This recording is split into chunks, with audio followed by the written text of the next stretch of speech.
Okay, so now I'm going to do a different kind of Canvas assignment. This one is going to be a quiz. Now, quizzes can be traditional, like a quiz or a test, but they can also be really useful as a multi-step assignment, like a homework assignment. So you can click on quizzes.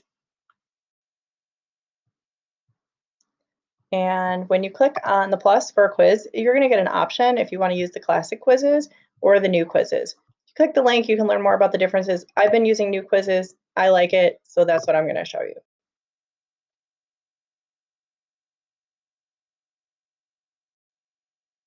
All right, so we're going to create an assignment name. So this is going to be quiz over chapter 1.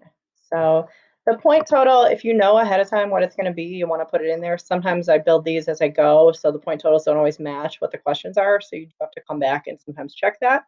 Again, your assignment groups, if you've synced that to your grading system, it'll show up as that. You can have your grades display however you want. I always do points.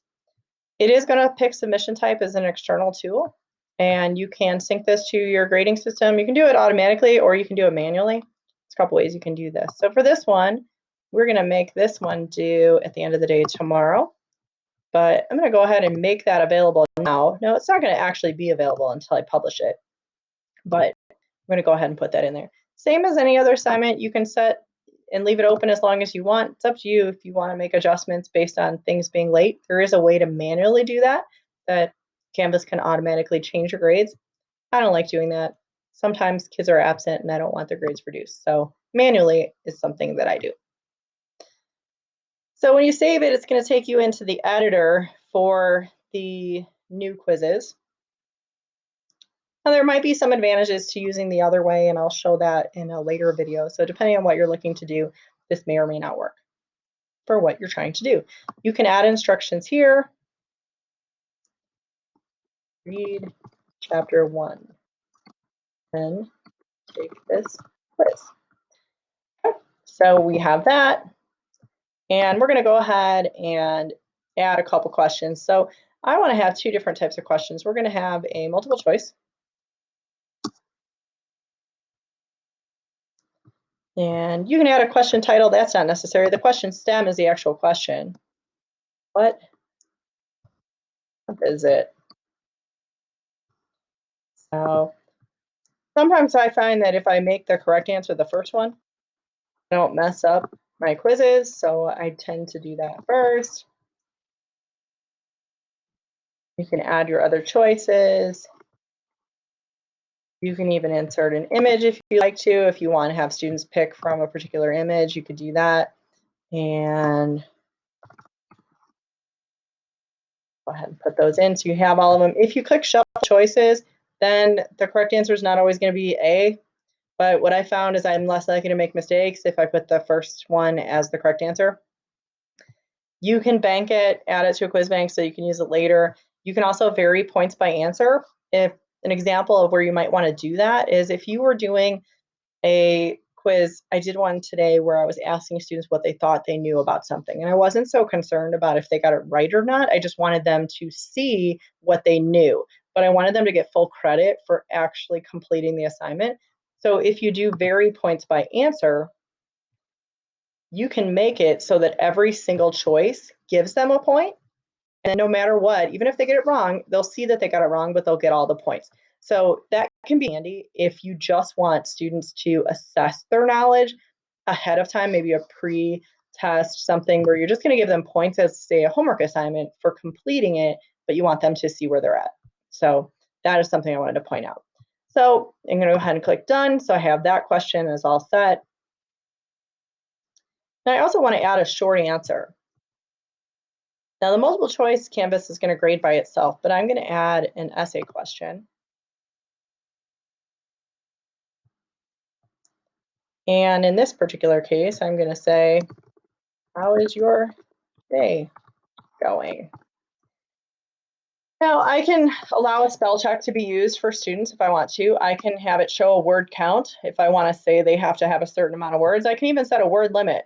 I don't want them to go too crazy and write forever. So I can just say, we're going to give them a maximum of about 100 here. You can add any kind of grading notes that you want. You can bank it if you like, and you can click done.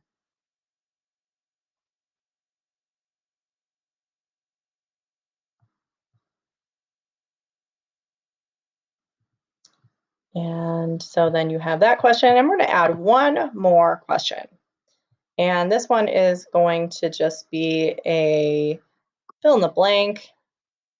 There's a couple different ways you can fill in the blank. For this one, I am going to say the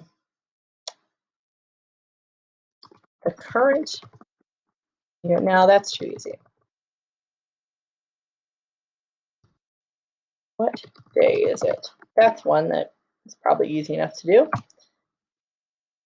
And so you have a statement, you're going to press enter to create a new. So the blank is today is Tuesday. We're going to select it. We're going to hit enter. Oops, I did it in the wrong spot. So let's say Tuesday. There's a couple ways you can do this. You could have the whole statement down here, but this is going to be the blank that they're going to fill in.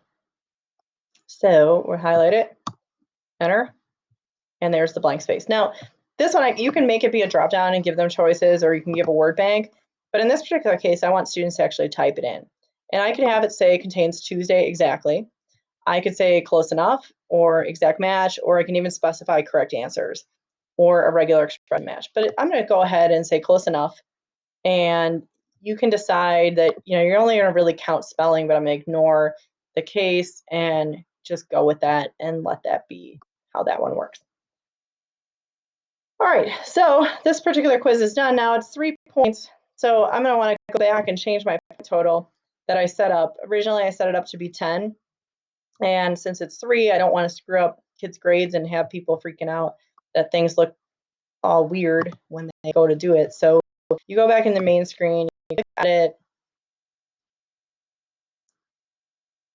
This is where knowing your point value ahead of time can be a little bit helpful. It'll save you this step. You hit 3. Save it. I'm going to go ahead and publish it. Now the kids will actually be able to see it.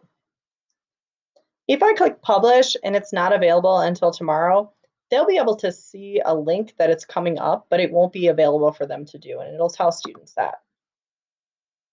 So always make sure you publish it. I make the mistake of sometimes forgetting to do that. Kids are used to it. They just send a nice email. All right, now it's all set. You can go ahead in your settings. You can give them multiple attempts. You can shuffle questions, shuffle answers. You can make it one question at a time. There's a whole bunch of different things that you can do. You can restrict their result view so that they can see what they get on it. It's up to you what you want to do there. And so now if I go to my home page,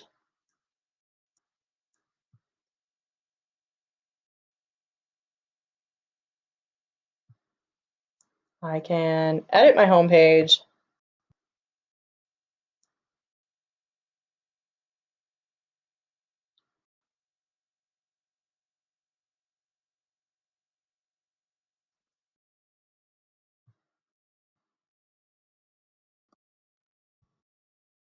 And I can add that assignment.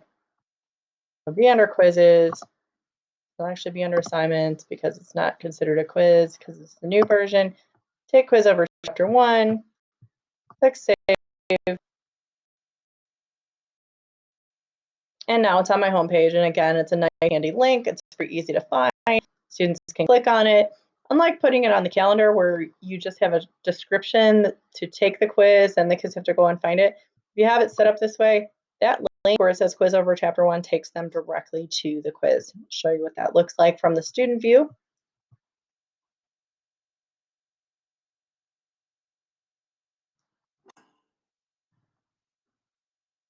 And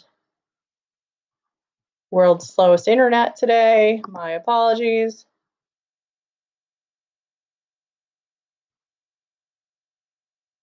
And here it is. Oh, look, as a student, I have something in my to-do, so I better do that. So I can click it there. I can also click it takes me to the same place, doesn't matter. So now as a student,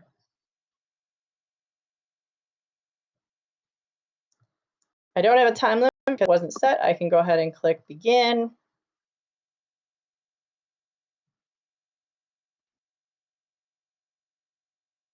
And it's going to load. What month is it? I believe it's April. How is your day going? Pretty well.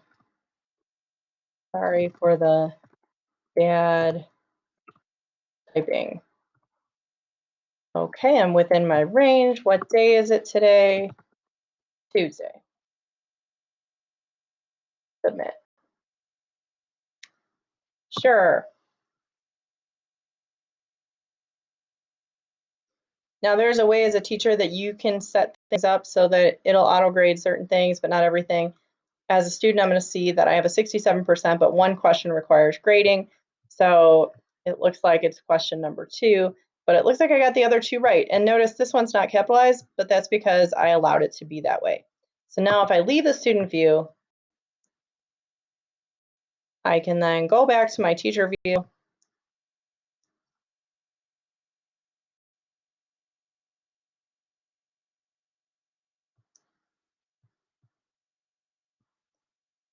And I can return back to my page.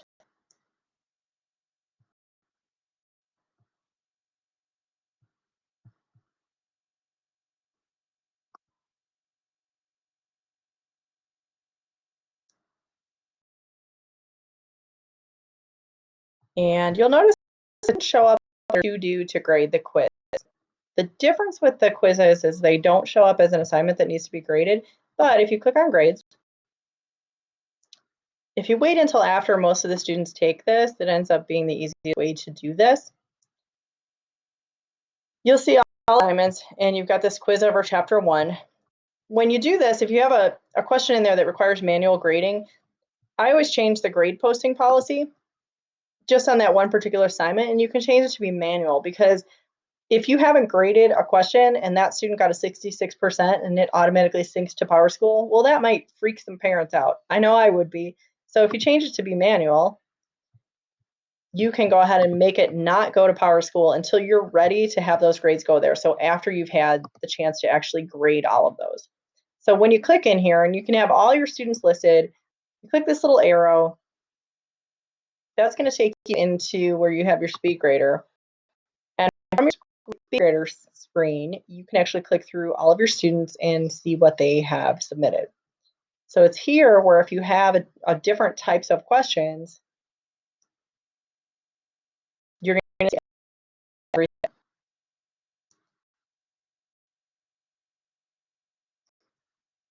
Usually it goes a lot faster than how it's working today, but my internet's a little bit slow today.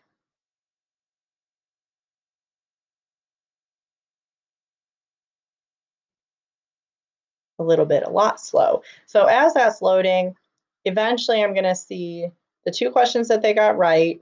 I'm going to also see the one that requires my attention and grading. You'll see over here under assessment, it says 2 out of 3.